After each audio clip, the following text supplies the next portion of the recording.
Hello everyone, welcome to mind boosting classes.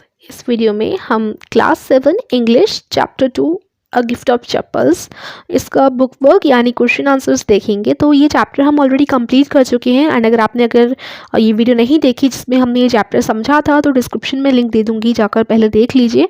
फिर आप अगर ये बुक वर्क करोगे, क्योंकि पेज नंबर 28 पर ये चैप्टर फिनिश है एंड पेज नंबर 29 पर नेक्स्ट इसका बुक वर्क और क्वेश्चन आंसर्स दिए गए हैं। तो हम इस वीडियो में सिर्फ उन्हीं को सॉल्व करने वाले हैं, चैप्टर नहीं रीड करने वाले। चैप्टर हम ऑलरेडी रीड कर चुके हैं, उसके लिंक डिस्क्रिप्शन में है, तो आप पहले उसे देख लो जिससे आपको ये समझने में ईजी रहे सारे क्वेश्चंस। तो हमारा फर्स्ट क्वेश्चन है, complete the following sentences. Ravi compares Lalli playing the violin to. Lalli जब वायलिन बजा रही थी तो रवि ने कंपेयर किससे किया लली के वायलिन बजाने को? तो उसने किया था एक ट्रेन से कंपेयर, है ना। सो आंसर आप लिख लेंगे, देख लीजिए page number 29। Ravi compares Lalli's playing the violin to derailing of the train going completely off track. ठीक है, ये आंसर हो जाएगा। उसके बाद सेकेंड आपका है, trying to hide beneath the tray of chillies Mahendran. उसने क्या किया था? आगे आएगा Mahendran tripped a few chillies over himself. Third, the teacher played a few notes on his violin and Lalli, जब टीचर ने कुछ नोट्स अपने वायलिन पे बजाए तो लली ने क्या किया? Stumbled behind him on her violin which looked quite helpless and unhappy in her hands. ये हो जाएगा फेल। उसके बाद फोर्थ है, the beggar said that the kind ladies of the household, आगे आएगा, kept his body and soul together on their generosity for a whole week he couldn't believe that they would turn him away. Fifth question में है, after the lesson was over the music teacher asked Lalli if, आगे आएगा, she had seen his chappals. तो ये fill in the blanks complete हो गए। Question number 2 देखेंगे हम लोग, जिसमें आपको म्यूजिक टीचर को डिस्क्राइब करना है as seen from the window. Window से देखने पर म्यूजिक टीचर कैसे लगे। सो आप लोग आंसर लिखोगे, as seen from the window music teacher had the bony figure, he had mostly bald head with a fringe of oiled black hair falling around his ears and an old-fashioned tuft. A gold chain gleamed around his neck, उसके बाद आगे आएगा, and a diamond ring glittered on his hand as it glided up and down the stem of violin. A large foot stuck out from beneath his gold bordered veshti edge and he was beating time on the floor with the scrawny big toe. तो यहाँ पर इसका अर्थ है कि देखो उसका figure जो था म्यूजिक मास्टर का बॉनी था एंड ही वाज बाल्ड, मतलब मोस्टली बाल्ड, मतलब उसके हेयर थे बट साइड साइड थे ईयर के, ओल्ड फैशन टाइप थे। वो जो सिखा रहे थे, डायमंड की रिंग थी और गले में गोल्ड का चेन था। तो ये आपका आंसर हो जाएगा। अब आगे बढ़ते हैं अपना नेक्स्ट क्वेश्चन, जो कि हम देखने वाले हैं क्या है। तो देखो क्वेश्चन नंबर 30 में 2 पार्ट्स हैं। पहला तो, what makes Mridu conclude that the beggar has no money to buy chappals. Mridu को ऐसा क्यों लगा कि बेगर के पास पैसे नहीं है चप्पल्स खरीदने के लिए। और सेकंड, फिर उसने क्या किया अपनी कंसर्न को शो करने के लिए। तो देखेंगे हम लोग, पहले Mridu conclude that the beggar had no money to buy chappals because his feets were blistered. उसके पास पैसे नहीं है, ये उसे तब पता चला जब उसके फीट्स उसने देखे मृदु ने।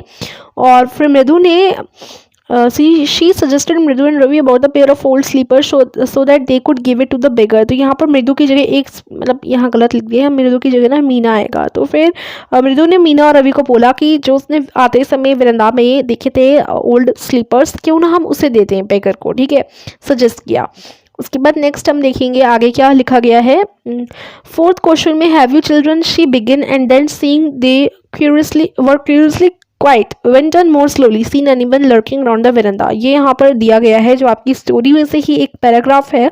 तो आपको क्या लगता है कि रुक्मणी क्या पूछना चाहती थी और उन्होंने अपना क्वेश्चन क्यों चेंज कर दिया, और आपको ऐसा क्यों लगता है कि ऐसा हुआ होगा? तो देखो क्वेश्चन 4 का आंसर हो जाएगा, रुक्मणी एक्चुअली ये पूछना चाहती थी बच्चों से कि क्या उन्होंने म्यूजिक मास्टर के स्लीपर्स देखे हैं। फिर सेकंड में उन्होंने अपना क्वेश्चन इसलिए चेंज किया बिकॉज चिल्ड्रन जो थे वो बहुत ज़्यादा चुप थे, तो उन्होंने सस्पेक्ट पहले ही कर लिया था कि चिल्ड्रन ने कहीं चप्पलों के साथ कुछ छेड़खानी तो नहीं करी। Third, she thought that the children have given the music master's chappal to that old beggar. उन्होंने सोच लिया था कि जो ओल्ड बेगर है उनको म्यूजिक मास्टर के स्लीपर इन बच्चों ने दे तो नहीं दिया। ठीक है, क्वेश्चन नंबर 5 पे बढ़ते हैं। क्वेश्चन नंबर 5 यहाँ पर क्या दिया गया है, on getting Gopu's Mama slipper chappals the music teacher tried not to look happy. Gopu Mama के स्लीपर मिलने पर, जो कि एकदम ब्रांड न्यू थे, जो म्यूजिक टीचर थे उन्होंने ऐसा प्रिटेंड किया कि वे खुश नहीं हैं। ऐसा क्यों? तो इधर आएगा, the music teacher tried not to look happy because he did not wanted to reveal his happiness of getting new chappal of Gopu Mama to others. He wanted to show that his own chappals were more expensive and branded one. Actually he was very happy after getting Gopu Mama slippers यानी चप्पल्स। तो वो ये बताना चाहते थे कि उनके sleeper ज़्यादा ब्रांडेड थे, एक्सपेंसिव थे, लेकिन एक्चुअली वो ज़्यादा खुश हो गए थे जब उन्हें गोपू मामा के अच्छे वाले स्लीपर्स मिले, एकदम ब्रांड न्यू, तब वो ज़्यादा खुश हुए थे।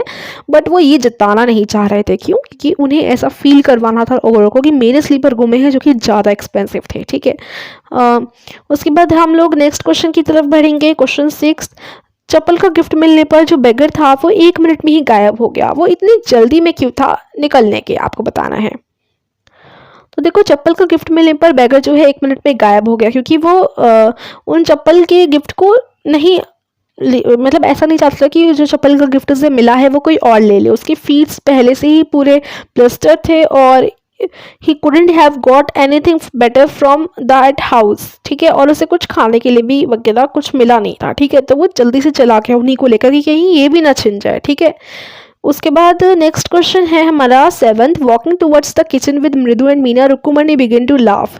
उन्हें हंसी क्यों आई? मतलब जब वो मृदु और मीना के साथ किचन में जा रहे थे तो वो हंसने लगी, ऐसा क्यों? तो यहाँ आएगा, Gopu Mama is always in such a hurry to throw off his shoes and socks to get into his chappals as soon as he comes home. वो बताती हैं कि मृदु गोपू मामा बहुत ज़्यादा जल्दी में रहते हैं। वो अपनी शूज़ और सॉक्स को जैसे ही घर आएंगे उतारेंगे और चप्पल पहन लेंगे। रुक्मणी हंसने लग जाती हैं ये सोचकर कि रिएक्शन क्या होगा उनके हस्बैंड का ये इंसिडेंट सुनकर, जब उन्हें पता चलेगा कि चप्पल्स जो हैं वो म्यूज़िक टीचर को दे दिए गए हैं। तब वो इस चीज़ को सोचकर हंस रही थी। नेक्स्ट जो हमारा है ना, नेक्स्ट क्वेश्चन वो यहाँ पर आ गया। हाँ, वर्किंग विद लैंग्वेज। इसका फर्स्ट क्वेश्चन, आपको सेंटेंसेस रीड करने हैं और आपको देखना है कि हर सेंटेंस के 2 पार्ट्स हैं। जो पहला पार्ट है वो इफ़ से शुरू हो रहा है, तो इसको हम इफ़ क्लॉज बोलते हैं। If she knows we have a cat Paati will leave the house. अगर उन्हें पता चल गया तो पाती नहीं रहेंगी घर में। She won't be so upset if she knows about the poor beggar with sores on his feet. If the chappals do fit will you really not mind. तो यहाँ इफ है, इफ का मतलब अगर। ठीक है, तो इसको इफ क्लॉज बोला जाता है। आपको हर सेंटेंस दोबारा लिखना है as a single sentence. Use if at the beginning of the sentence. ठीक है, तो आपको हर सेंटेंस को पेयर में ना कर सिंगल सेंटेंस में लिखना है। जैसे यहाँ पेयर में है, if she knows we have a cat, यानी अगर उन्हें पता चल गया हमारे पास कैट है। पाते विल लीव द हाउस, वो हाउस छोड़ देंगी। तो 2 अलग अलग सेंटेंसेस पेयर में हैं। आपको इन्हें एक सेंटेंस बनाना है और इफ को स्टार्टिंग में लगाना है। लेट्स डू दिस, आंसर देख लेते हैं। और हाँ, यहाँ पर ना एक और चीज़ है कि आपको ये जो है ये वाली चीज़ नहीं, ये वाले सेंटेंसेस रीराइट नहीं करने, आपको ये वाले सेंटेंसेस रीराइट करने हैं। ठीक है, तो walk fast you will catch the bus. तो यहाँ आप क्या करेंगे, if you walk fast you will catch the bus. ठीक है, इस तरीके से लिख लेंगे, है ना। यहाँ एग्जाम्पल दिया गया है, don't spit on the road you will be find. Spit मत करो रोड पर, आपको फाइन लग जाएगा। इसको आप इफ़ लगाकर अगर बनाओ, इफ़ लगा दो सेंटेंस के स्टार्ट में, तो if you spit on the road you will be fine. अगर तुमने रोड पर स्पिट की तो फाइन लग जाएगा। ऐसे ही इन सबका करना है। If you don't tire yourself now you won't be able to work in the evening. ठीक है, sorry, if you tire yourself now, यहाँ सेंटेंस है कि अभी से खुद को मत थकाओ, फिर तुम शाम को वर्क नहीं कर पाओगे। तो if you tired yourself now, अगर तुम अभी खुद को थका दोगे तो तुम शाम को काम नहीं कर पाओगे। तो इस तरीके से यहाँ इफ का यूज होगा। देख लेते हैं हम लोग, ये देखिए कैसे। If you tire yourself now you won't be able to work in the evening. Second question में सेकंड जो सेंटेंस दिया गया था उधर, उसका हो जाएगा if you study regularly you will do well in examination. Third का if you work hard you will pass the examination in the first division. Fourth का if you are polite to people they will also be polite to you. Fifth का if you tease the dog I will bite you, it will bite you. ठीक है, उसके बाद fill in the blanks and today is Sunday I am wondering whether I should stay at home और go out. If I go out I dash, यानी यहाँ miss में the lovely Sunday at home, Sunday lunch at home. तो देखो यहाँ है today is Sunday I am wondering whether I should stay at home और गो। If I यहाँ पर गो आ जाएगा। If I go out, I miss the lovely Sunday, I will miss the, ठीक है, मतलब मैं मिस कर दूंगा संडे की उसको, लंच को। If I stay for lunch, I will miss यहाँ पर आ जाएगा, ठीक है, मैं फिर मिस कर दूंगा संडे की फिल्म को जो कि अर्चना थिएटर पर आ रहा है। तो I think I should go out, मुझे बाहर ही चले जाना चाहिए और फिल्म ही देखनी चाहिए, जिससे मैं ज़्यादा मोटा ना हूँ, घर पे रहकर लंच कर कर, ठीक है, मतलब ऐसा बोला गया है इस क्वेश्चन में। तो देखो आंसर आपका ये हो जाएगा कि देखो इधर गो, इधर स्टे, इधर विल मिस, ठीक है, ये ब्लैंक इस तरीके से आप भर देंगे, ठीक है। आंसर 3 में भी फिल इन द ब्लैंक है। Don't go to the theatre if you don't want to, इधर इस तरीके से आ जाएगा ब्लैंक में। सेकंड वाले में if you want him to, इस तरीके से आ जाएगा। थर्ड में इफ़ यू वांट टू, फिर फोर्थ में if you want to, fifth में if you want him to, और सिक्स्थ में if you don't want to, ठीक है। और उसके बाद स्पीकिंग एंड राइटिंग में ये सब तो आपको जो है अपनी क्लास में ही करना होगा, अपने ग्रुप बनाकर करना पड़ेगा, ठीक है। और यहाँ पर इसका वाले क्वेश्चन का मैंने आपको आंसर अभी अभी दिखाया। आपको ना 3 चीज़ों में से चुनना था, if you want to, if you don't want to, और if you want him to. Don't go to the theatre if you want to, ठीक है। तो आप कैसे भरोगे ब्लैंक्स, ये मैंने आपको दिखाई दिया है। देखो इधर if you don't want to आ जाएगा, ठीक है। तो ये 3 हमारे ऑप्शंस हैं, यहाँ पर 3 ऑप्शंस हैं। कैसे, देखो don't go to the theatre if you want to, यानी अगर तुम जाना चाहते हो तो थिएटर मत जाओ, ये तो कुछ फिट नहीं बैठ रहा। If you don't want to का मतलब अगर तुम नहीं जाना चाहते मत जाओ थिएटर, अगर तुम नहीं जाना चाहते तो ये एकदम फिट बैठ रहा है, तो ये आ जाएगा इस फर्स्ट वाले में, ठीक है।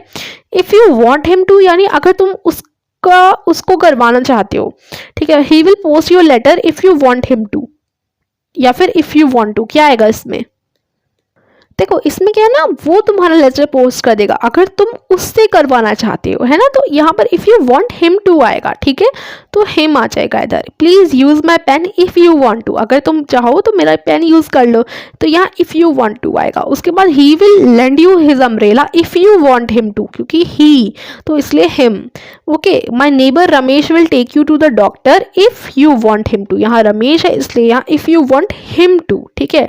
डोंट ईट इट, उसको मत खाओ अगर तुम नहीं खाना चाहते, तो यहाँ पर ये आ जाएगा if you don't want to eat it, ठीक है। तो ये हमारा खत्म हो गया एक्सरसाइज। बाकी सब तो इसमें ऐसा है नहीं, ये तो स्पीकिंग एंड राइटिंग है जो आप अपनी क्लास में ही आप टीचर की परमिशन से आप इसको कर सकते हैं, क्योंकि स्मॉल ग्रुप्स में डिवाइड करना है और आपके चिल्ड्रन, आपके जो क्लास में लोग हैं, बच्चे हैं, उन्हीं का ग्रुप वगैरह बनाकर ये एक्टिविटीज़ करनी है। तो अगर आप चाहें तो इनको कर सकते हैं, वैसे कोई ज़रूरी नहीं है। So I hope book work आपको अच्छे से समझ आया होगा। सो वीडियो को लाइक कीजिए, चैनल को सब्सक्राइब कीजिए। Meet you soon in the next video. Till then take care and bye bye.